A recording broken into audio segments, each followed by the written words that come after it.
What I want to know is, out of all the stories you told me, which ones were true and which ones weren't? My dear doctor, they're all true. Even the lies. Especially the lies. I've dealt with this model before. It'll fill your head with double talk and half-baked philosophy and confuse you. And send someone who won't be easily confused. That's an order, Commander. I want him interrogated. Order understood.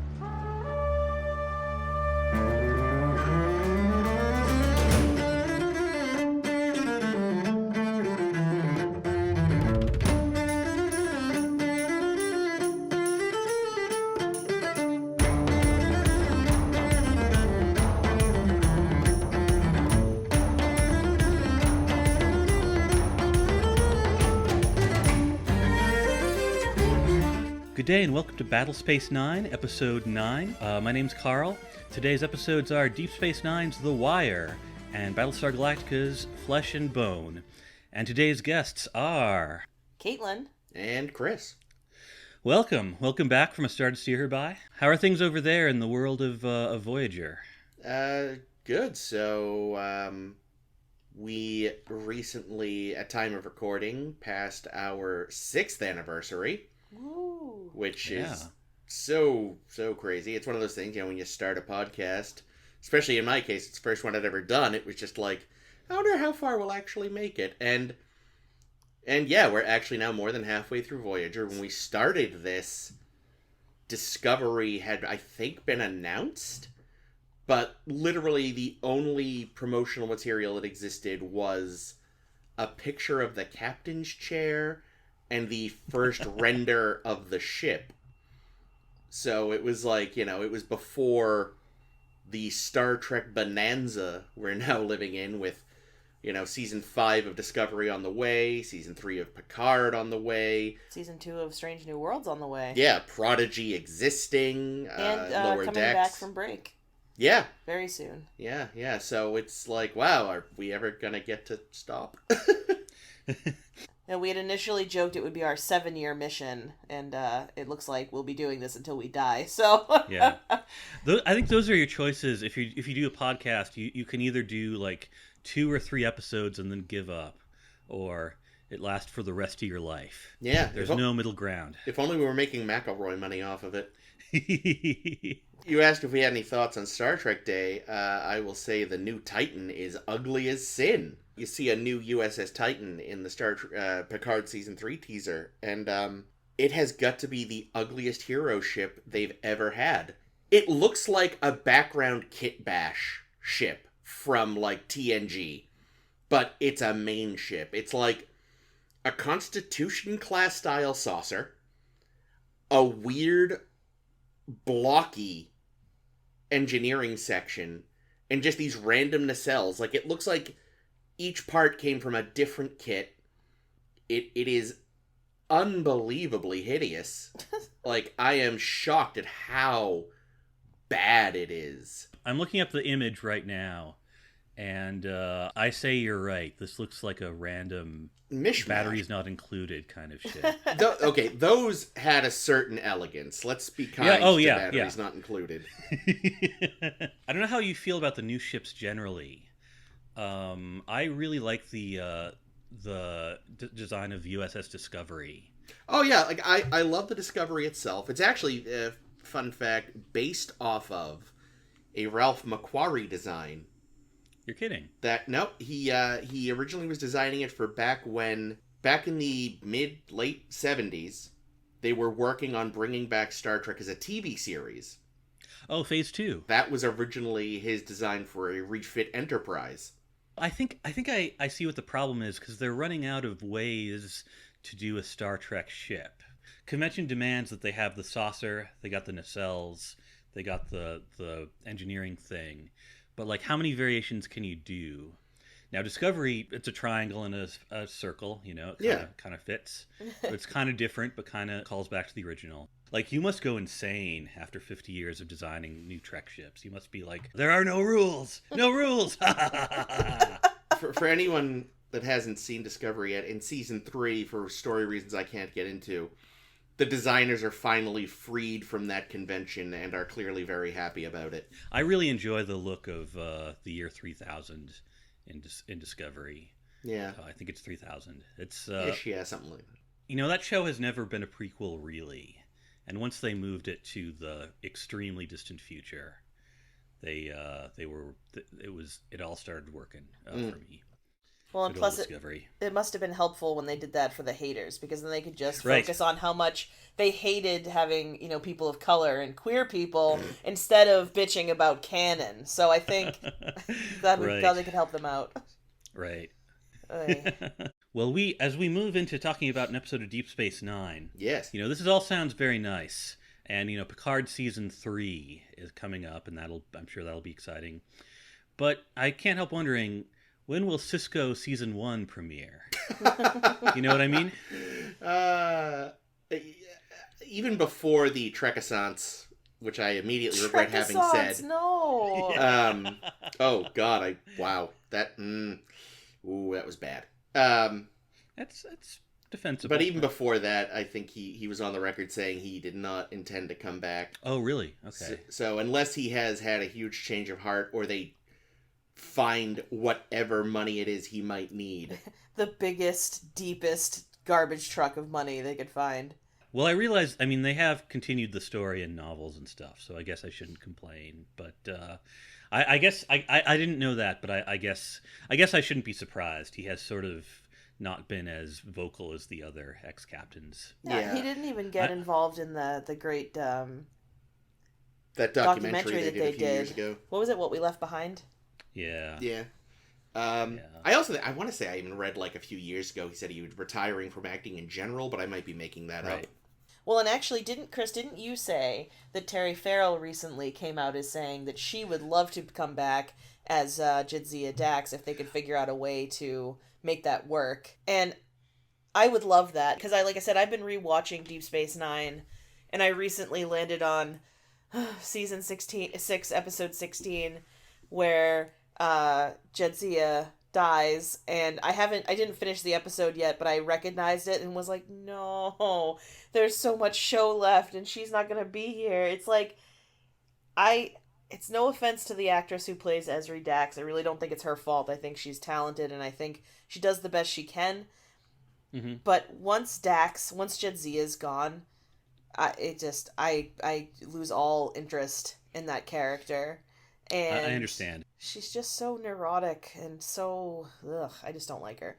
But again, not her fault. Shit writing.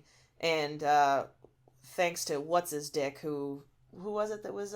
Rick Berman. Yeah, thanks to Rick Berman for being a sex pest and driving Jadzia out. Allegedly. I do like that Terry Farrell is kind of finally having her day. Yeah. On this. It's... she was always dinged in the run of the show, like, oh, she's the weak link of the cast. She used to be a model. And it's like, we just covered Change of Heart on this show, where they get stranded on the planet. And it's like, it's one of the most beautifully written married people dialogue. They built an amazing character. Yeah. Over time. I mean, in general, that whole show we should is... see her back. The DS9 in general is having its day, That's true. Once people could just kind of watch it at their preferred pace, people were like, "Oh wait, this is great." I'm going to use this opportunity to pivot to the episode The Wire. Yeah. Garak is in pain, but he doesn't want to talk about it. Dr. Bashir bugs him until he reveals that he has a device in his head which was supposed to help him resist torture in the Obsidian Order days, but it is malfunctioning and now torturing him. Bashir does all he can, but nobody in the Federation medical establishment knows much about Cardassians. Garak starts to confess his sins, but his stories are riddled with inconsistencies and half-truths, and Bashir knows that he will never hear the truth and the whole truth from Garak. But he does hear enough to pick up the name of the Order's mysterious former head, Enabrin Tain. Bashir tracks Tain down and demands help.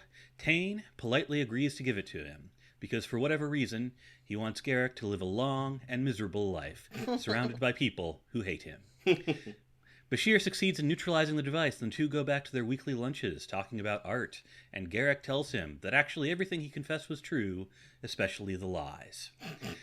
I think this is case one of the sort of thing that makes Deep Space Nine look good right now, as opposed to 90s television.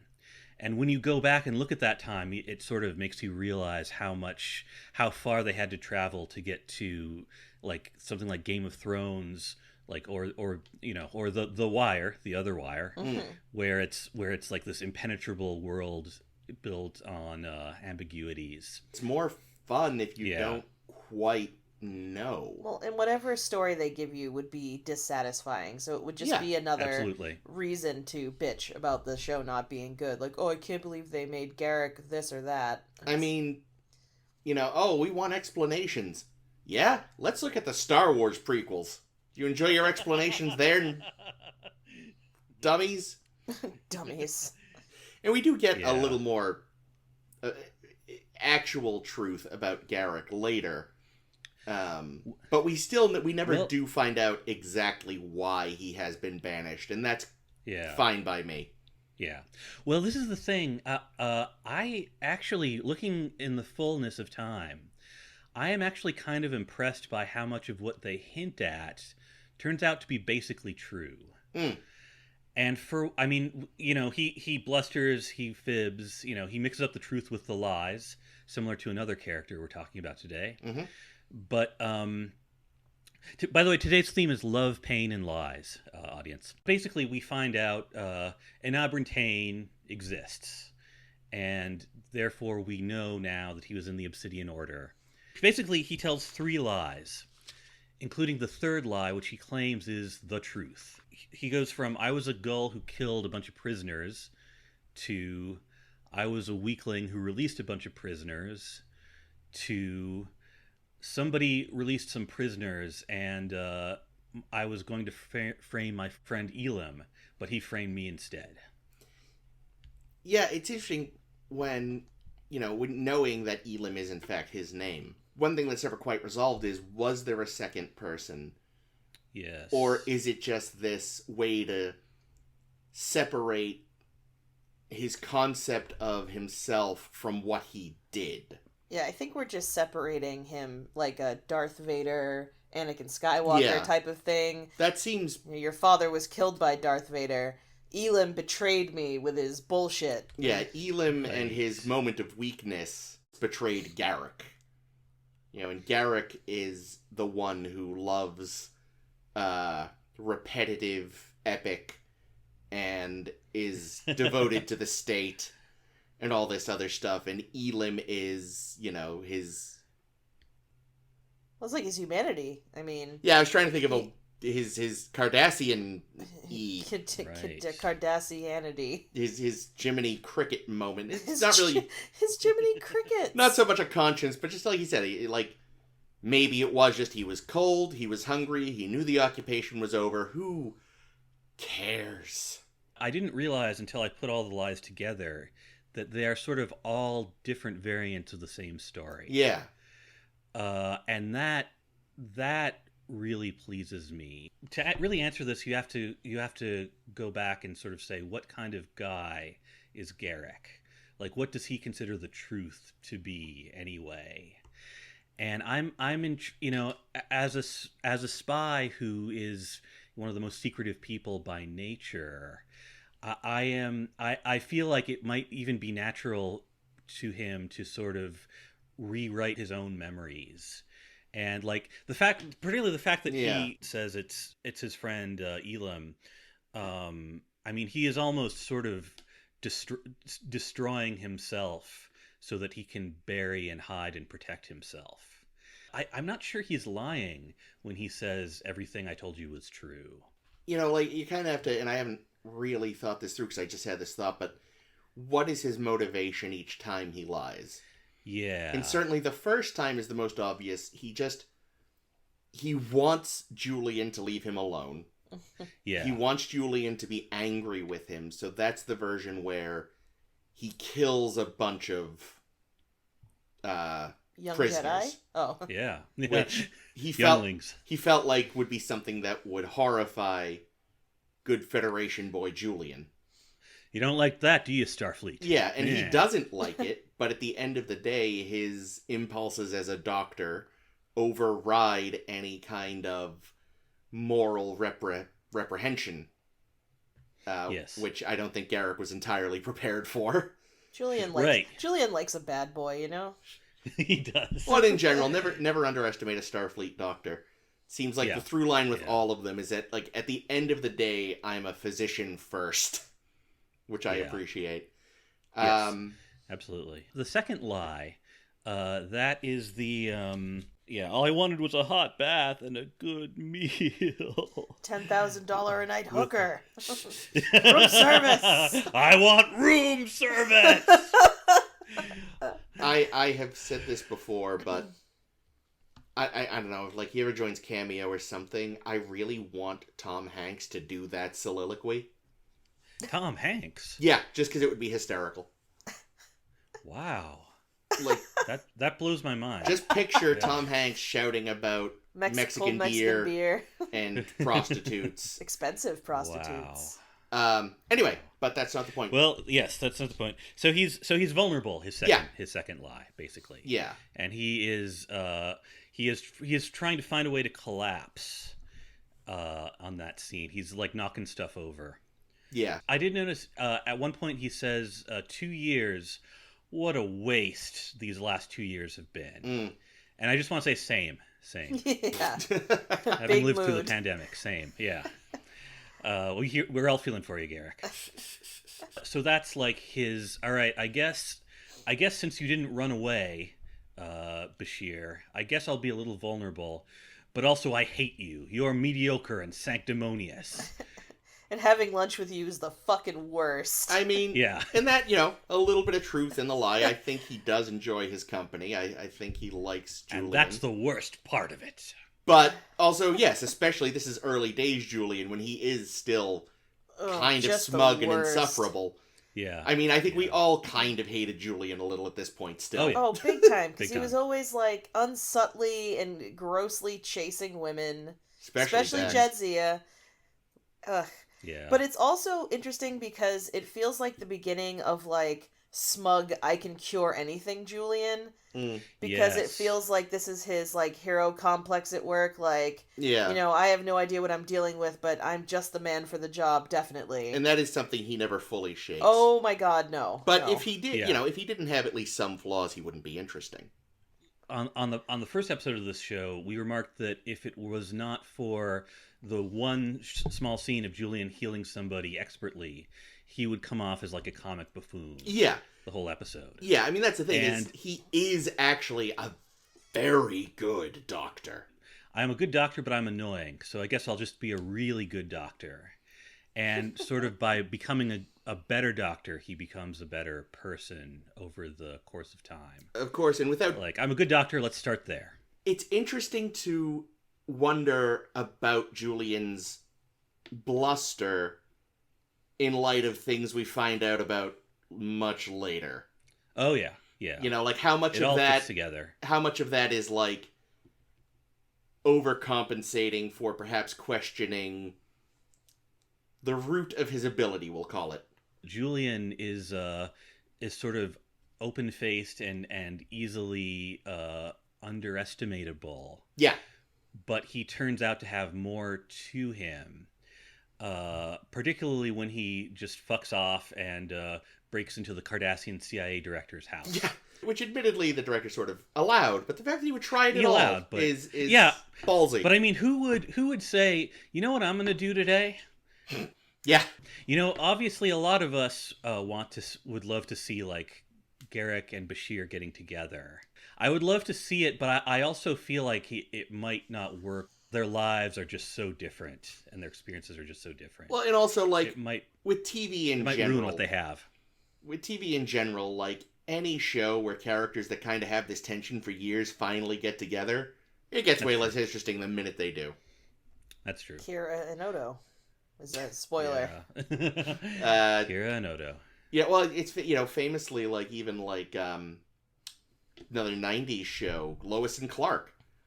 The whole point of the show was that obviously they're going to be a couple eventually. Mm-hmm. But even that show, once they were formally married, the ratings imploded. And that was always the point. Like, Right. audiences prefer tension. Like, they either need the couple to pre-exist the series or never quite resolve. And that is how audiences seem to want it. I was impressed with the amount of intimacy they were able to bring up with this. Yeah. Particularly because, like, this could have been like a Lifetime movie. And in some ways it kind of is, like, in the best possible way. Not enough white people for a Lifetime movie. Well, yeah, that's true. I should mention this was directed by Kim Friedman, who was the first woman to ever direct Deep Space Nine. Oh, neat. Oh, wow. And she has a resume. She directed a lot of 80s and 90s sitcoms. No kidding. But she also directed a lot of episodes of Dynasty. You know, she's done comedy and the height of melodrama. The height of melodrama. And this is a melodrama. But so much more restrained than, like, a soap. Like, Garak's breakdown is so good. Oh my god. Beautiful. Yeah. Well, it does a beautiful job of making you understand that because he is normally so careful, even small acts of not being careful are shocking. Like, he knocks over a table, like, once, and it's as shocking as if he trashed an entire room. That's the real link between these episodes, is table flipping. Table flipping. Love, pain, lies. Table flipping. Yeah, well, yeah, I mean, that is probably the most truthful he is in the whole episode, because he is just suffering from extreme withdrawal. Yeah. And, like, yeah, I think he hates DS9. It is too cold and too bright, and he's surrounded by, you know, people that loathe him and Federation types, and, you know, he's so unhappy. This is the kind of thing I wish they would bring up more, but I really like the idea that all these aliens kind of have different temperature standards, and we're all kind of, you know, we can never really please anybody, so we're just trying to offend the least. Yeah. Like, humans already have that problem, so bring aliens in. The thing with Cardassians liking it hot comes up a couple times in DS9, and even once in Voyager. Goldicott brings it up a couple times. Yeah. But yeah, it is something that would be nice to see explored more someday. Something kind of fascinates me about the kind of torture he's getting. Yeah. Because this is from a device that was supposed to prevent him from experiencing torture. Mm-hmm. You know, this is like a happiness generator in his head. But it has malfunctioned and is now creating pain. Yeah, I mean, he's essentially been high for ages now. Like, just a constant stream of drugs. Like, produced by his own body, but still in levels it shouldn't be producing. And there are certainly drug addiction metaphors in this. Yeah. Oh, big time. Think about that scene where he's in bed and it just fades from Julian on one place to Julian drinking the coffee to Julian up on the... Like, you don't really see that kind of thing in Star Trek a lot. No. Well, they've actively resisted it. The first draft of what would become City on the Edge of Forever had, rather than the whole issue being caused by Bones accidentally injecting himself with something, it was a new character, like a background character, who it turns out was secretly a drug addict. Right. And he was going to have the freak out, and then it would have happened pretty similarly. But Roddenberry was like, no drug addicts in Starfleet. That's why it had to be a Cardassian. And why it had to be in metaphor too. Yeah. Like, I think this is a case where the metaphor is good. Oh yeah, so good. Because, you know, it's not really about what is bothering him. It's about these two men, one of whom is in intense pain. It also, I think, resists sort of it to be puritanical and preachy about it. Like, yes, you know, his reasons for becoming addicted are so, like, understandable when he lays them out. Mm-hmm. It's like, I was in severe emotional pain, and in reality, you know, a lot of addiction comes from people being in literal physical pain and being given just unrestrained access to painkillers, and then that's cut off, so they find it somewhere. And it's not that he's bad for what he did. What he did has had bad results, but the reasons he did it are understandable. And it sort of makes me wonder if we bring Enabrin Tain into this conversation, like, could it at all be a Cardassian plan? Like, in other words, could Tain have been like, not only will I exile Garak, but in a couple of years this thing is going to be malfunctioning and it will put him in distress. Oh, planned obsolescence. Yeah. I don't know if I like that idea or not, though. I kind of like that it came out of nowhere. Yeah, like, I think it genuinely probably was something that they just give all their agents in case they are captured and tortured. Issue. That the cyanide capsule in the back tooth. Yeah, that feels very Cardassian Obsidian Order. Yeah. Like, is Enabrin Tain delighted that this has happened? I was about to say yes, but then I was going to say maybe. I don't know. Right. His own... Well, he says he's delighted. He says. Yeah, oh, God. Yeah, but don't you get the feeling you can trust his truth even less than Garak's? Yes. So... Yeah. I mean, Garak was potentially high up in the Obsidian Order. This guy literally ran it, so... And if anyone taught him his lessons, it was Enabrin. Yeah. And, I think it was a stroke of genius for them to cast Paul Dooley in this. He was a character actor who went through all the 60s and 70s sitcoms, playing sort of quirky neighbors and genial dads. It's so funny. I looked him up yesterday because I realized I'd never looked him up before. And the thing that stood out to me, and once I read it, I was like, oh God, that is him. He was Wimpy in the 80s live-action Popeye musical. Oh, no. You're kidding. Nope. Wow. Oof. Which, if you have never seen Robert Altman's Popeye, that Robert Altman, you've got to see it at least once just for the absolutely bizarre experience of a live-action Popeye musical starring Robin Williams and Shelley Duvall, but with a lot of that, like, Altman signature directorial moments mixed in with this completely bonkers musical. Fair warning, they rhyme the word mean with mean. Yeah, no, the songs are simultaneously amazing and awful. Mostly awful. But Wimpy is Enabrin Tain, and I almost regret knowing that. There's nothing like bad Robert Altman movies. Good Robert Altman movies are great. Oh my God, his Long Goodbye is phenomenal. Oh, that's the Elliot Gould, Philip Marlowe. I fucking love that movie. Same guy that brought you Popeye. What the fuck? Yep. Whoa. Yeah. It's fine with me, or whatever the fuck he says. Yep. It's alright with me. Anyway, So Enabrin weird. Tain. What's great about Dooley's performance here, I think, is we know that he is a father figure to Garak in all these lies. This is sort of the one thing that is constant. And just looking at him talk, I think you kind of get it. And in fact, I think that you could, when you look at Paul Dooley's acting, I think you could look at Andrew Robinson's acting as an insecure man trying to do what Paul Dooley is doing. Because, like, Bashir just beams in. You know, you might expect him to run for a gun or something. He doesn't. He just slouches out in a robe. Yeah. I'm sure he's armed somewhere, but yeah.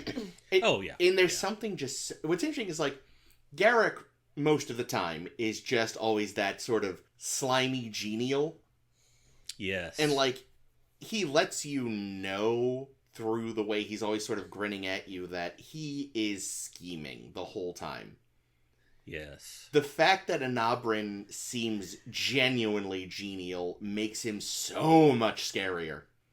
Yes. You're like waiting for him to drop the facade at any moment, and the fact that he never does in that scene makes it... Because you're waiting for it to happen the whole time, and it's a short scene, but you're just like, when's it coming? When's it? And it's like, and it doesn't, and you're just like, oh shit. What a scary fucker. Scary fucker. And that is the mark of power. Like to be a guy who's kind of like Garak, but not to have to hide anything, not to have to worry about anything. Yeah, and like if you turn, you know, if you're walking with Garak and suddenly there's a knife in your back and you turn around and he's standing there smiling at you, you're like, yeah, okay, I kind of saw this coming.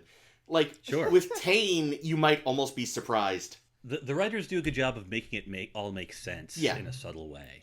Like I don't think if Garak were a very different kind of character, that might not work as well as it does. Yeah. I he was probably expecting something closer to a Ducat or any of those other sort of military Cardassians he's gotten used to. Not, like you said, sort of the final evolution of Garak. Like a Pokemon, Garak turns into an... Elim becomes a Enabrin, becomes some other one we haven't seen. Oh, God, yeah. And then finally evolves into a crab. Yep. It's all Crabination. Crabination. That's a Star to Steer Her By running joke. Yes. Audience. Talking of Cardassian power structures, I don't know if it's on purpose, but I kind of love that this is the episode where we get, probably in the entire series, like the most egregious example of a Cardassian kind of bald-facedly trying to buy his way into power. Yeah. Bohica. Yeah. Bohica is like trying to buy a promotion. They have like just the crassest, most Donald Trump-esque exchange. I love so many small things about that scene, but like one of them is like it starts with them kind of joining together to salivate over a Bajoran Dabo girl. Yep. And it's like, of course he would. Of course the scumbag Bohica would like pick a Bajoran. Well, when you're a gull, you can just move on him like a bitch and grab him by the pussy. Exactly. So yeah, that's exactly it. Exactly it. One thing we've talked about a lot on Star to Steer Her By is just the fact that the Cardassians get so much development in DS9. Mm-hmm. And, one of the common issues with all Star Trek is kind of the monocultures with aliens. Yes. And what's great about the Cardassians is they are the culture that, at least at the executive level, wants to be a monoculture. Like, their government wants a very strictly ordered, military, fascist culture. And there's a lot of stuff in place to prop it up and try to keep it going. But we meet all these other Cardassians and realize it's so much more complicated than that. And even mostly seeing its military representatives, we still find out, here's this guy who's like just a slimy dealer of goods. And the fact that Quark just very casually says you could buy yourself a promotion shows that there's still plenty of corruption within their government. Because most of the corruption we see is scheming corruption. All these guys plotting against each other. But there is still just lust for gold. Or gold-pressed latinum. And, it's mostly subtle revelations. But they're one of the best developed cultures in Star Trek thanks to this show. It's a little bit like if Ferengi tried to go into fascism. Because what Bohica discovers, of course, is that this is classified material. And it seems to be okay to sort of sell and buy your way into a promotion, but not classified material. Yeah. I mean, good God, you can be corrupt, but you can't be that corrupt. Yeah, yeah. And you can't be corrupt in the wrong way, and that seems to me to be fascism to a T. Yeah, organized cruelty combined with outright bribery and corruption and backslapping. Yeah, backstabbing. Exactly, and backslapping. Yes, yeah, true. Yeah, it's quite terrific. Benjamin Sisko was in this episode for 30 seconds. Yeah. Someone should compile all of Benjamin Sisko's "I'm still here" scenes. That one where Quark and Rom sneak into his room through the Yeah. Jeffries tubes by mistake. Yep.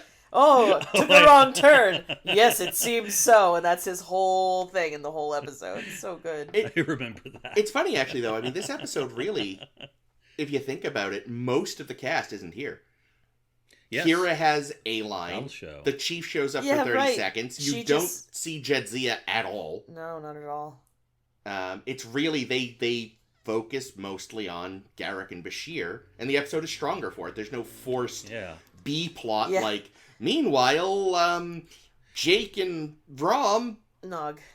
Jake and Nog, join a chess tournament against some Nausicaans. Is someone going to get stabbed? Oh, Not that I have anything wrong. I love Jake and Nog, but...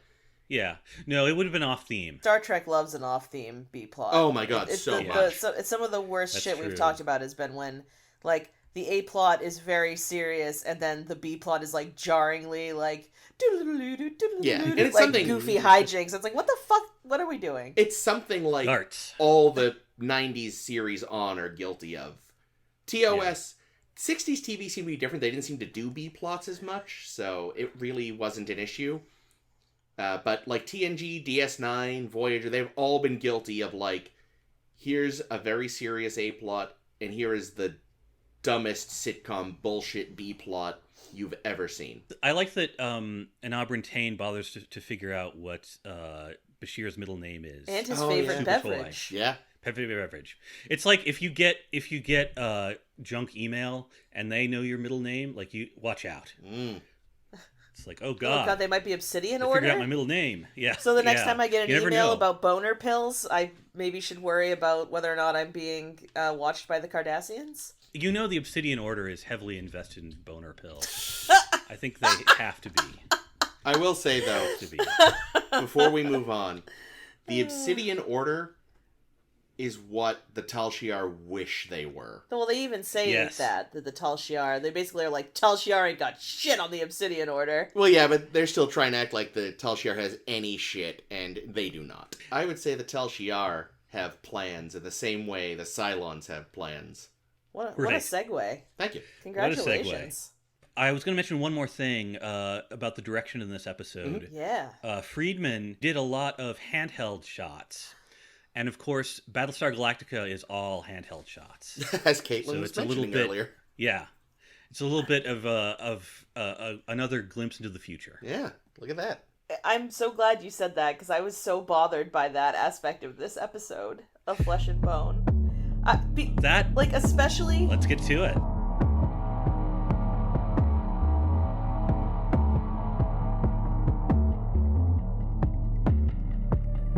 Flesh and Bone, Battlestar Galactica. A Leoben is apprehended on one of the ships in the civilian fleet. He claims to have set a nuclear weapon to explode in 24 hours. Starbuck is charged with interrogating him and getting whatever truth she can. This model is sort of a religious prophet, and the two argue with each other about the nature of sin and horrible acts and committed across the cosmos. Because he's a machine, Starbuck decides she can use torture. It doesn't seem to work, and Leoben describes a vision. Personal things about Starbuck. Leoben declares that she will lead the fleet to the planet Kobol, birthplace of us all. Shocked, Starbuck reports to Rosalind that she hasn't found the warhead even through all the torture. Rosalind politely asks Leoben where the nuke is. He says there's no nuke. We were out of range of the resurrection ship for a while, and I was afraid I wouldn't regenerate. Then he grabs Rosalind and whispers to her that Adama is a Cylon. Rosalind airlocks him. He's a machine that spreads fear and propaganda. You don't keep a dangerous machine around. And yet, at her dinner with Adama that night, she can't help but wondering, could it be true? What did you think of Flesh and Bone? I liked it. But not the camera No, work. no. So there was a couple of scenes, especially during the interrogations, where like what's his name? Leoben would say Leoben? something that like really strikes to the heart, and then they kind of zoom in sloppily on Starbuck, and all I could think of was, and it's not their fault because that show wasn't around yet, but all I could think of was The Office, and I was just expecting her to like look at the camera and just give like a "can you believe this shit" kind of look, and then and then she'd be backstage after the fact like, "Can you believe he said that shit about my mom? What the fuck?" This led to me picturing Steve Carell as Adama in 33, where the clock hits 0, the Cylons appear, and he goes, "Come on!" Which, if Steve Carell is on Cameo, I think is exactly what we need. Dear Steve, That's what we need. Dear Steve Carell, get a screen-accurate Battlestar Galactica uniform and scream "Come on" at us. Wow. The handheld stuff was groundbreaking in the early 2000s. I've been a little bit annoyed with how much they use it. Yeah, I was saying to on this Caitlin, rewatch. like, everyone was really big on this handheld stuff. Was this because of Blair Witch? No, Born Identity. Oh, right, you said that, Derp. You literally just told me this, like... Born Identity, like, was the first used in a big way in an action film, and, like, everyone in there... I think even Casino Royale indulges in it a little. But here's the thing. When they did it in Casino Royale, the point was that it was his first kill, and it was sloppy and messy, and he wasn't good at it yet. And the camera work also being messy and sloppy and visceral made a lot of sense. Using it for that, like, to me, there was a point to it there. Like, that makes me not mad at it. That's fair. Mm-hmm. Yeah, this definitely feels a little more like it was the style of the time. It was chosen as a style for a reason. More specifically goes into detail about how he wants it to look a little bit ragtag, a little bit thrown together, a little bit captured by accident. If Bourne Identity popularized this for action, I think Battlestar Galactica definitely popularized this for science fiction. But it's that thing where, like, you see a thing done first, and it looks hacky, but historically, it's technically it is not the hacky one; it's the groundbreaking one. Yeah, 15 years later. Yeah, I was watching Breaking Bad. They do a little of this, but not nearly as much. They do just enough to sort of keep you off balance in a way that works for thrillers. It does sort of make you wonder, who is filming this? Yeah. Even though you're not supposed to wonder that. This show was always a work in progress. Yeah, and I don't think I ever... As was Deep Space Nine. I think this was probably the first episode where it was maybe at all distracting.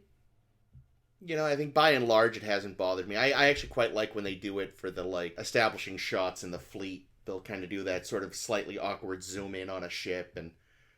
That is neat. Yeah, for some reason it that works for me pretty well. Cool, because in that way I feel like you can almost imagine, like, this is someone's, like, amateur attempts to chronicle the last days of humanity. Yeah. You know what I mean? Yeah. What do you think of Starbuck's actions here? I find... Yeah, just as this show has gone on, like... I don't like a lot of the people. I mean, I like watching them. I find them interesting characters. I enjoy the show. Oh, but some of them are, like, morally bankrupt. I think most of them might be. Like, well, we're mostly following military. Like, I'm not trying to, like, talk shit or whatever. Yeah, we're following military and politicians who are inherently... Yeah. But I morally bankrupt. Exactly. Used to killing people. Yeah, but it's also... It's just like... They... And I obviously, I would... Especially given the creative team, like, this is clearly on purpose, but, like... They have so much high-minded ideal stuff in the first couple episodes, and now we're only to 8, and they're already just, like... waterboarding robots? Yeah. Right. Yeah, you're just, like... And all, there's this weird adherence to so much. They're like... I forget which episode it was specifically. Oh, yeah, the last episode or the episode before that, where they're busting balls about the Chief and... Boomer's relationship. Yeah, it's like, okay, a few episodes ago you were talking about the fact that there's so few of you left and stuff. Maybe it's time to get rid of fraternization rules, because... you should be glad somebody wants to fuck. We're gonna go extinct otherwise. Yeah, this weird idea that, like, we need to cling to the old ways. It's like, the old ways got you killed. We also saw that a lot. We see that and complain about that a lot in Voyager. Yeah. I know we're not talking about Voyager, but, like, the insistence... Well, sometimes... plot dependent insistence on sticking to, what the mission of Starfleet is, and it's like, bitch, Starfleet is 75 years away. But maybe. See, that's the difference. Is Starfleet is still out there for them to maybe return to? Yeah. These people have nothing. Yeah, no. They are the last not quite 50,000 humans in the universe as far as they know. And dropping every episode. Yeah, like, it's really time to reassess everything. Like, right. A couple episodes back when Apollo promised terrorist elections. Tom Zarek, yes. And this is exactly what Tom Zarek is saying. Yeah, it's like, but even he wants fair and free elections. It's like, do we maybe just need a whole new government? This is quite an interesting aspect to the show, because these decisions fall to the duly succeeded president Roslin. Yeah, and Roslin has clearly decided we're going to hold everything of the democracy that we can, partly because she has sworn to protect it. I'm sure. Yeah, it's such a strange state that these people are in right now. Yeah, when it is probably about a month after the destruction of humanity. They're not going to be thinking about what else they can change. Like, everything has been ripped away from them. How does the morality play? Oh God, in this episode? again, I was trying to think about it historically. Like, this is what, 2005? This is 2005. So, you know, we're in the middle of openly torturing a lot of people as a culture. It's the war on terrorism. I mean, 2005 was the year that the Abu Ghraib scandal broke. Okay, there we go. In 2005, people were always saying things like, hey, if a terrorist hit a nuke in a city, Yep. and the only way you could find out where it was torture, the only way, would you do it? There is this idea in TV that what you do is you put people in pain until the information you want comes out of their nice, tasty heads. Yes. But in fact, what you have to do is convince them to tell you. And I appreciated, if they're going to eschew like Captain Picard style speeches about how we don't do torture, that's not who we are. You know, she doesn't torture him because it'll give him information. She'll torture him because she wants to torture him. Yeah. Yeah. And that's how this always works. If he had not been lying, the only way she could have got the information was would be to win over his confidence somehow or make some deal. Yeah. And what could they give him? Tortured.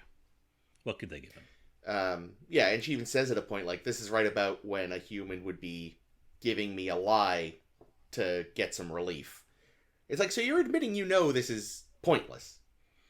Mm-hmm. This is your first chance to get your hands on a Cylon since all this went down. And second if you count the ship. Well, yeah, but I mean, like, that's one that, you've got one of the human models. A sentient one. So you can really, like, because I'm sure torturing one of the Centurions wouldn't be the same. Because it's this weird silver robot thing with a bouncy eye. Oh, those creepy goddamn metal fingers. Like, this one you can enjoy watching react like a human would to all this. Right. This is purely a revenge thing. And like, one of your questions here, why was Starbuck chosen for this? I don't know. Because even before the scene started, I was like, you're sending Starbuck? The woman is a blunt tool, which is fine, and usually what makes her so fun, but this is not a person you send in to do an interrogation. Blunt tool, oh Starbuck. I sort of feel like her conversation with Leoben is kind of an attempt to play mindfuck versus mindfuck. And I realize that they are trying to sort of humanize and dehumanize each other at various points. Starbuck, obviously, you're a machine. I can do anything I want. And Leoben is like, well, what's your name? What's your name? Starbuck, I know your name. Huh? How about that? I'm an individual now. I think it is in a way, it's too bad that this isn't a TNG podcast, because Chain of Command Part 2 would have been fascinating to put with this. Well, and then you had the drumhead a few weeks ago. Oh, yeah. Oh, God. Seventh guarantee. Like, if you were directing this thing, you would say, can Starbuck convince Leoben that she's right about him before Leoben convinces Starbuck that he's right about her? There's also the element of sneakiness, because, Adama is very clear, this guy mixes in the truth and the lie. Yeah. I think a lot of what Leoben is doing is kind of what an internet troll does. Like, just keep you talking, keep you off balance. I mean, in a way, too, that's also a way to do an interrogation. Yes. Is to keep the person talking, make them contradict themselves, and then accidentally spill the beans. Yeah. And on Starbuck's side, she does that too. She brings in the food and then she eats it herself. Then out of nowhere, a second guy comes in to punch Leoben. Starbuck is both good cop and bad cop. Yeah. She has that ability, yeah. Her best friend, Starbuck is the bad cop, but her best friend Kara is the good That's cop. right. Like Elam and Garak. Yeah, God. That's why you choose Starbuck, is she's her own good and bad. There we go. It's very efficient. Yeah. We need every man we have to count for double, because we had very few people left. We need 100,000 people, and we've only got 50,000. I guess that's what sort of fascinates me in a dramaturgical sense. Like, in a way, despite their positions, what they're trying to do the same thing to each other, and it's just a pure grab. Well, he's just way better at it. Because He is he way better absolutely at it. gets in her head. Oh yeah. And how does he get in her head? It clearly throws her off that he knows her name. Mm-hmm. And then I think this is the first episode that introduces that Starbuck was raised by an abusive mother. Yeah. And he seems to be able to know that. And just like that moment of personal connection is enough to sort of take the wind out of Starbuck's sails. Well, you imagine that's something she's not talked about with anyone either. Like, it's one thing to know her call sign, because, like, you already assume there's spies in the fleet anyway. There's this, just as good a chance that he's seen a photo of her like she's seen a photo of him, has a file. So that's, I mean, it still catches her off guard, but not as much as the other thing, because that's something that... Where does that come from? How did he find that out? Well, it's because he's God, obviously. Yeah. He's God. Nice to meet ya. I love that moment. It's me too. We debated a few weeks ago about like the sort of female Top Gun aspect to Starbuck. I said that I think there are both sort of masculine and feminine qualities to Starbuck. And one is, I don't know how else to say this, but like when she laughs, her smile lights up the room. You know what I mean? Absolutely. Even in that horrible situation, like I was like, laugh some more. I want more of that. Yeah, I mean, I should clarify again. I think she's still a really fascinating character. I just think, like most of the people we've seen, I don't think there's a moral center. Right. I don't think you're supposed to think they're good people, even if you enjoy watching them and seeing what happens with them. Yeah, absolutely. You can maybe hope they'll become good people. I think a big thing with the Cylons, with her and probably everyone else, is just that the fact that they can look human now is offensive to the humans. Because it's like, for one thing, it's easier to hate a robot that looks like a robot. Well, yeah, the dehumanizing is done for you. Yeah, so now, like, that they are almost completely indistinguishable except for whatever it is Gaius's test is and the light-up orgasm spines. Okay. There's really no way to tell. And in a way, I think, again, we don't actually know if they could turn off their pain center. She assumes they can. Right. And that's, I think, something else that sort of is offensive, is the idea that they can pick and choose when to be fully human. She assumes. We don't know. I don't know if the show ever tells us if that's true or not, or just an assumption she's jumping to. 2 weeks ago on the show, we discussed the scene where, on Cylon Occupied Caprica, where Six beats up Sharon for evil plan purposes. And, they certainly have been programmed to look as if they were in pain. Yeah. And they seem to believe that they should feel pain. Yeah. Because they want to destroy humans and then become humans, it seems. Mm-hmm. Yeah, it's very... I couldn't help but... and I know I brought this up the first time we were on, but there's just the increasing Blade Runner vibes. Uh-huh. The urge to both meet and destroy your creator, that Roy Batty had. Yeah. And it's like, do I love you or do I fucking hate you? I just don't know. In Battlestar Galactica, whose eyes will be gouged out? Less life.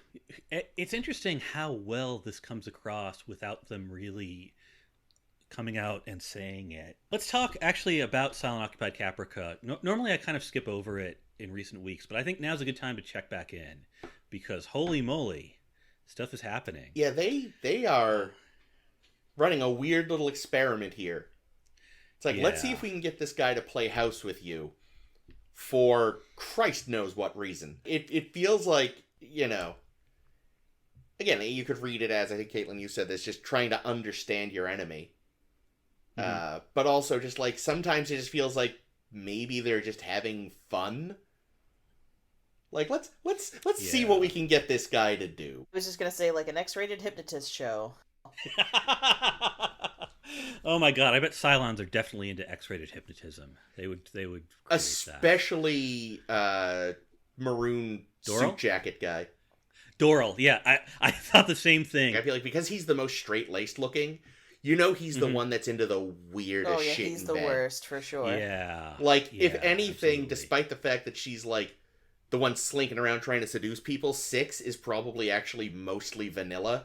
He's the freak. Interesting. Oh god. Yeah, he's the. I'm so sick. Well, Six is an expert. Yeah. Can I just ask? Go ahead, Am Caitlin. I gonna have to literally sit through seasons of her like sucking Gaius's fingers and being a disgusting freak? Because it really like I'm not a prude at all, but it is so fucking uncomfortable, and I'm just like, why is this still happening?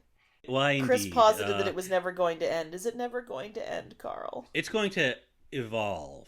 Trisha Helfer plays more and more interesting dimensions to that character as time goes by. Okay, Carl.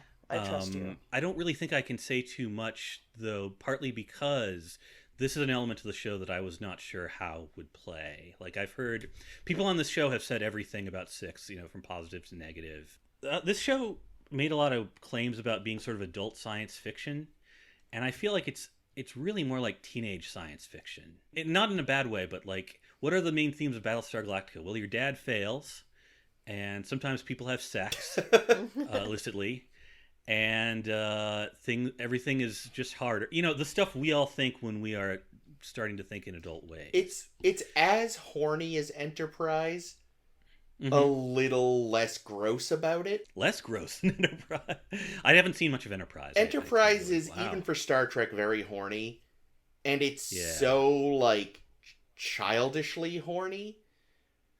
Yeah. Like, in a way that... boobies kind of way? Yeah, like, even in a way this somehow isn't. Like, it's still really horny, and you're just like, oh god, these sex scenes are so uncomfortable and bad. God, so many awkward, ugly sex scenes. But, like... a lot of the sex in this, for all its horniness, feels more plot relevant and driven. Whereas in Enterprise, it just felt like Rick Berman was a horny old piece of shit who wanted tits. And like for all that, like Six makes sense because Gaius Baltar is the horniest man in any universe. I feel like I only started Right. picking up on that in like the last couple episodes, though. Like, I saw him being controlled by his dick with her, but now it's like, oh, he also likes the girl that got shot in the stomach in that one episode, and oh, he wants to fuck Starbuck maybe, and he's interested in Boomer, and I'm like, what the fuck is happening? Yeah, no, he is like... His best shot is probably with Boomer. I mean, we know Cylons are I say into him. everyone who wants to fuck, he wants to fuck, turns out to be a robot, it seems, so far. Well, not everyone, I guess. And what does that say about his character? Him, oh god, Exactly. he is the worst, but I love watching him be the worst. He's so uncomfortable at all times. I love how Head Six goes like, why do you think they call her Boomer? And he immediately changes the subject and asks, like, say, settle a bet. Why do they call you Boomer? And it's like, I can't believe you're horrible enough to ask that.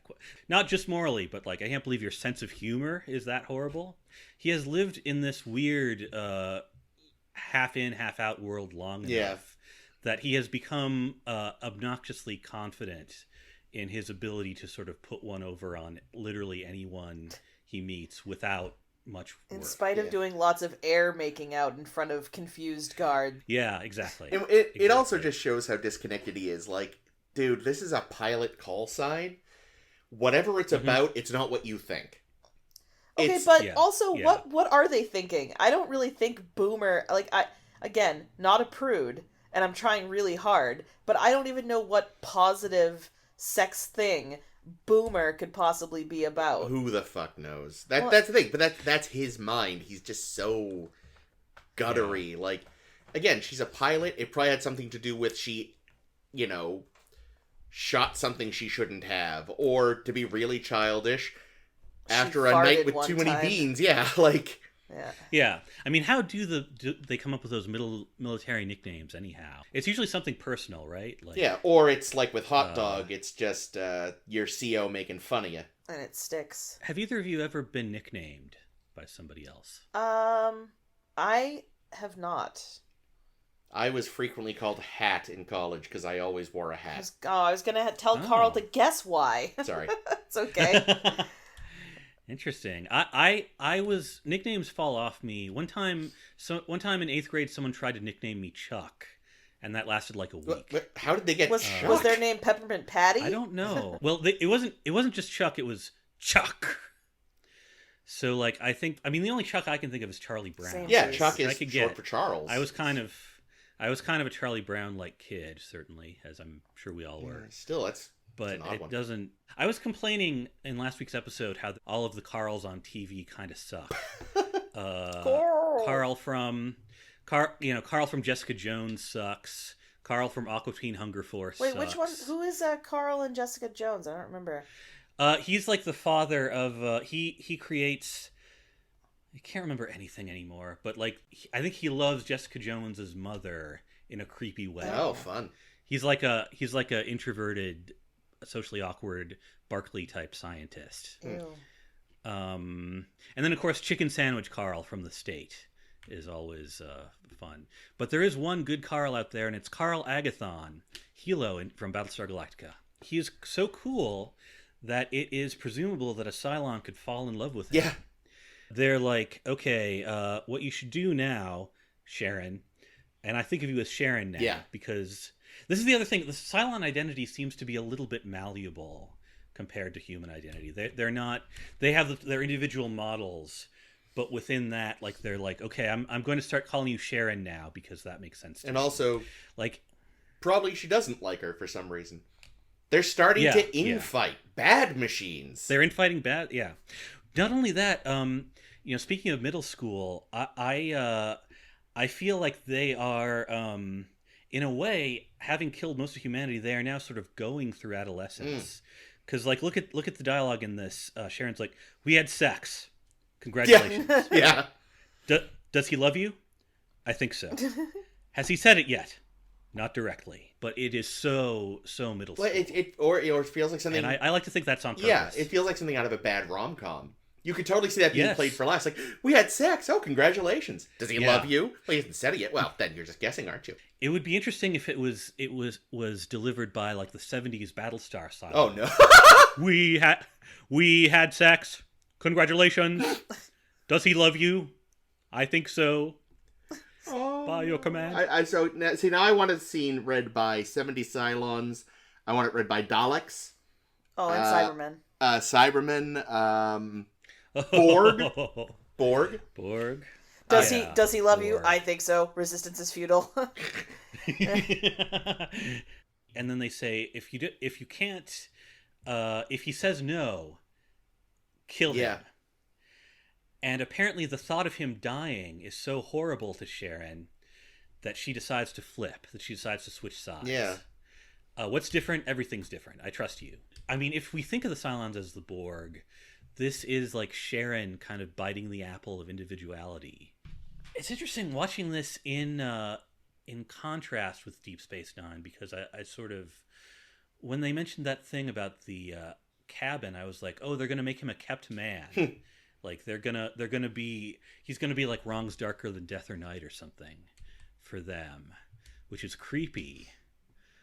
But like, are the Cylon colonialists falling in love with the humans?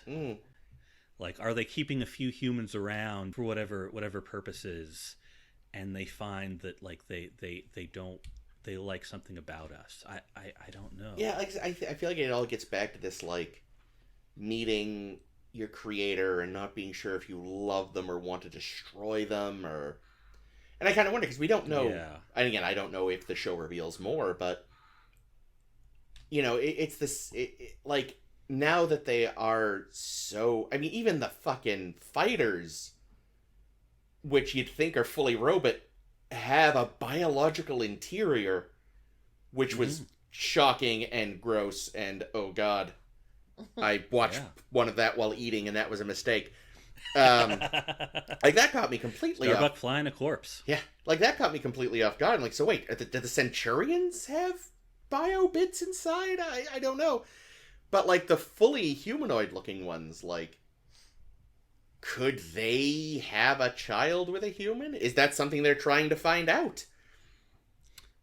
Could you know, are they trying to, like, see if they can merge with what's left of humanity to try to make something greater than both? Wow. Which I think ends up being a plot point in the vastly inferior Blade Runner sequel. Interesting. And of course, you already know what's coming. For all I know, I am dancing so close to the truth and you're just biting your tongue, or I am so far off and you're biting your tongue. Either way, you're biting your tongue. I just appreciate that you're willing to watch all these. Yeah, like it did hook us pretty quickly. Oh, yeah. Really like it. I have a lot of different pairs of guests, and it is kind of great for you to be able to... like, as people who are kind of taking the deep dive for the first time, it's really really a pleasure. Yeah, and luckily when I remember you telling us, I forget if it was on air or not, but you said the one thing to keep in mind to enjoy this is forget they have a plan. And it's like, you know what? Yeah. Here's the thing. They probably did have a plan, but as we can already see, they're becoming more and more human. So of course the plan's going to fall apart. Mm-hmm. It was probably a very efficient robot plan, and it's destroyed by the fact that, oh fuck, they're too much like us now. You know, the acting of the Cylon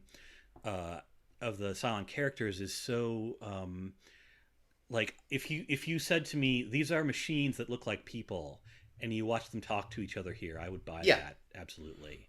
Very, very analytical, but they don't seem to quite know what they're doing. Yeah, they're still kind of figuring it out. Yeah. And they still seem so young. They seem like they are just about to figure out that their plan is not all it's cracked up to be, but they don't know where they're going to go yet, and that is fascinating. Yeah, like I think Leoben has that like freshman in college. I just got out into the world and am learning things, but I think I know way more than I do because it's the first time. Right. Like, I finally left whatever shitty small town I grew up in. So now I feel very worldly. And 25-year-old me is going to look back on 18-year-old me and scream into a pillow at how dumb I was. Yeah. And what about the idea, like, I feel like Starbuck then gives us this thought about how it's because people have to suffer and cry, and, like, that's part of their humanity. And then what does it say then about Garak that he uses these like artificial means to avoid those feelings? Right. What is sort of the purpose of pain? It's to tell you when you're breaking yourself, Carl. Right. Oh yeah, I forgot. And that's why robots have it. Usually. The abusive mother factor for Starbuck is interesting. Either he has some connection with the divine, as he claims, or he's literally just been stalking her the entire time.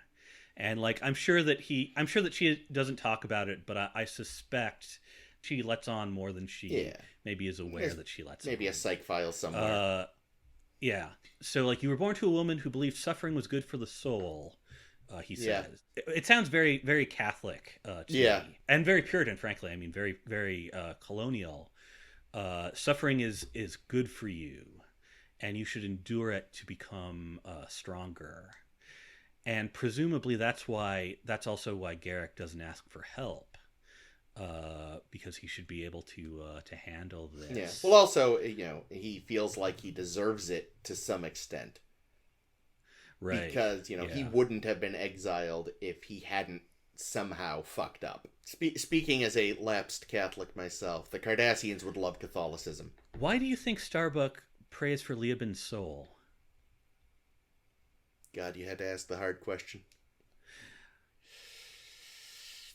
I don't know. I mean, that feels like an admission that she thinks that they're human, or at least more than machines. Right. It's interesting that the Cylon torture episode is the same one as the one where Sharon sort of falls in love with I feel at this point Sharon passes any kind of Turing test that you might put her through. Well, it's interesting you talk about Sharon. Of course, there's the two Sharons we have. And as the one on Caprica seems to become increasingly human, the one on Galactica is questioning her own humanity. And I think her programming is slipping through sometimes. Whenever she's around the ship, she gets weird. Yeah, she's like a mother. She's like singing it little lullabies and soothing it and shit. It's so weird. So it seems like... we know it's sort of alive. We've seen its innards. It's definitely a biological thing, but... Like she said in the I think it was in the last one. Treating it like a pet, like it's a pet, or an animal, yeah. But like she almost seems to be maybe potentially,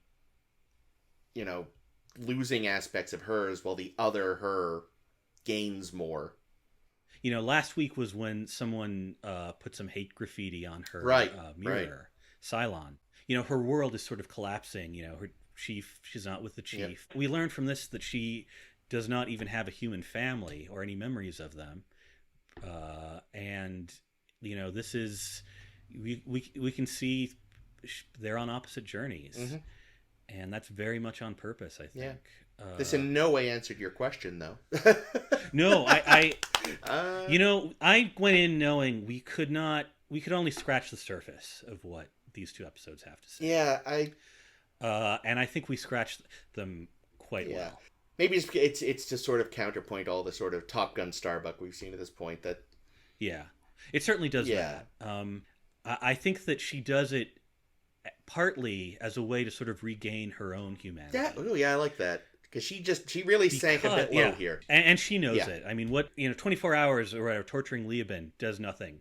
Rosalind comes in, apologizes, treats him like a person. This doesn't have to continue. Please tell us where the warhead is. He gives it up immediately. And then she spaces him. And he has, I guess we don't know what's true, but it's probably true that the resurrection ship passes in and out of range.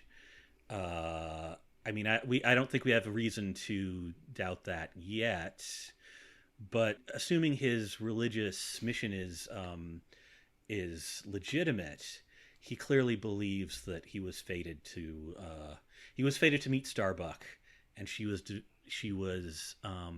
fated to deliver his soul to God. Yeah, and what that means, we don't know, but I have a question. We'll never know. Was Rosalind always gonna space Leoben? Or did she just do it because of the Adama thing and that pissed her off? I don't know. What do you think? It was already suggested in her dream, so I don't know. I mean, that dream makes it feel like Leoben is correct then, that if he was preordained to beat Starbuck, then she was preordained to space Leoben. Of course. Like, here's the other thing, and again, maybe this is made clearer later, but with Gaius's 6, she's completely in his head. And, I mean, my assumption that I go, what I go back and forth on is, like, has he gone so mad with guilt because of what he caused that he's just sort of because I think you could argue that not all, but a lot of what she says and does could totally just be his subconscious talking to him. Absolutely. Or when they were doing things, did she stick something into his butt that, like, means that he's connected to her mainframe? I think she's gross, but I think actually, I was going to say, I'm sure she would ask for consent, but no. He asked for consent. She just didn't mention what it was going to do. I said I was going to put something in your butt. I didn't say it was a probe. And if it's the latter, like, is it really a prophetic dream, or do the Cylons have ways of planting things into human minds, even remotely, maybe? So, all right, let's assume Leoben 100% correct. He has foreseen his death. He will die now.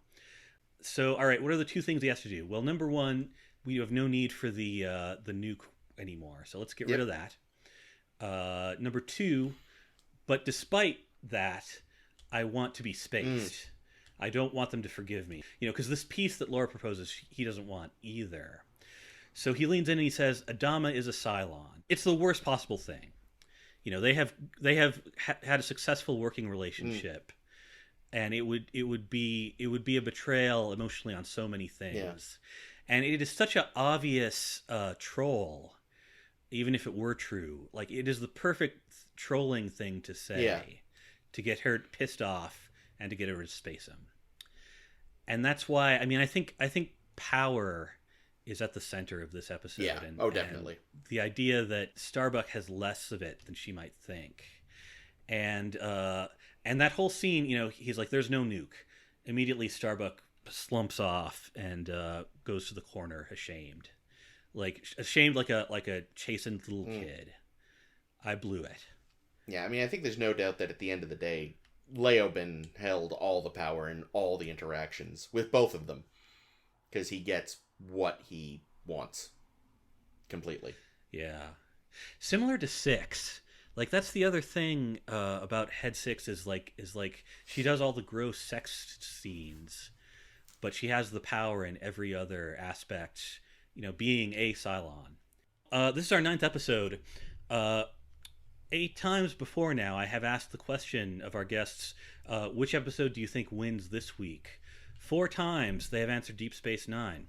4 times they've answered Battlestar Galactica. Oh, shit. It's all tied up. Caitlin, Chris, who wins this week, in your opinion? Oh, man. Define the parameters of winning, or do I define my own parameters? Well, the theme... you define your own parameters, but on the theme of love and pain and lies. Oh, fuck. Love, pain, and lies, huh?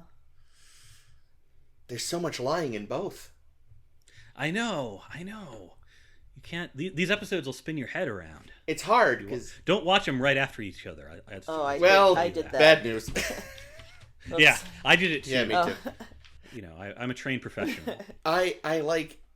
it's hard. It's also like there's a bit of bias just because, of course, this is with DS9, it's the especially the lies moment, which is one of the most memed moments of Star Trek. You can sort of feel like a mic drop. Yeah. Yeah, it's just such a great moment. But then this is so just visceral in a way that, again, because it's commenting on something that was actually happening at the time that we all lived through in our, early 20s. So there's that as well. Fuck. I think for the theme, Battlestar wins. Battlestar wins. Because I don't think... I don't necessarily feel like we touch as much on love in Deep Space Nine. What? What's that face? Well, those two kind of love each other. I mean, not. It is according to the show's creators. Rick Berman doesn't know his ass from his elbow. Well, I mean, love certainly means many different things. I believe Bashir would work that hard for any of his patients, but like he is emotional in a way he would not be. Well, I also don't think Garak would have accepted help from just anybody. No. Agreed. This is a special journey. Okay, fine. You're making me rethink my fucking answer. Sorry. You know how hard it is for me to make a decision? I'm jiggling the handle. I'm sorry. Here's what I'll say. I think for the theme, it's probably Battlestar Galactica. Because it's not as much of a game for the characters here. Leoben is clearly playing a game with Starbuck. But there's sort of it seems a greater motive there. And of course this all ties into his getting the president to him and giving her this potentially false information to shake her faith. Whereas the lies with Garak are more personal and also just kind of like to kind of fuck with Julian a little because he enjoys it. I feel like the ramifications, perhaps, of the lies in Battlestar are perhaps more impactful. They're bigger. They're more shocking, maybe, for lack of a better term. Because, again, we expect Garak to lie. We know that. And we know Leoben will as well. But, again, like, the fact that he is more important to, like, trying to figure things out. And, of course, the Cylons are lying to each other and themselves as well.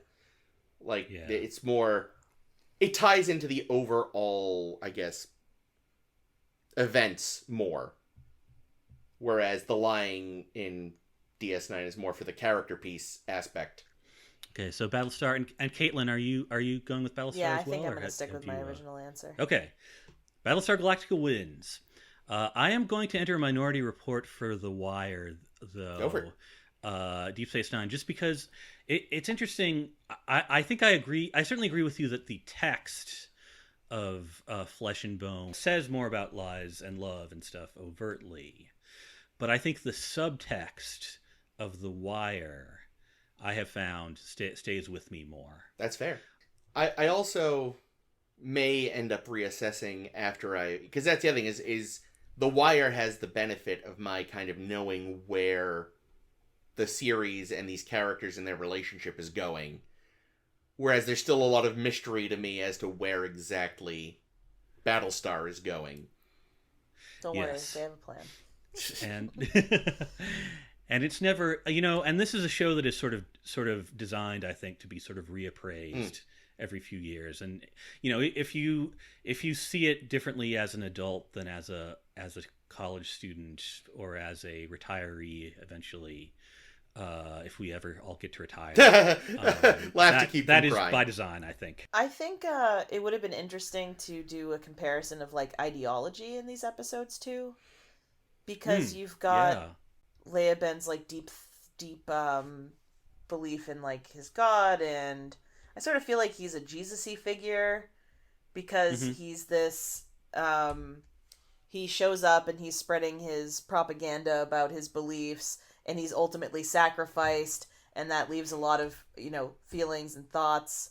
So that and then you've got sort of like the blind devotion to state that we see in Garak betraying his ideologies, and I don't know. I think that it would have been an interesting topic for discussion as well.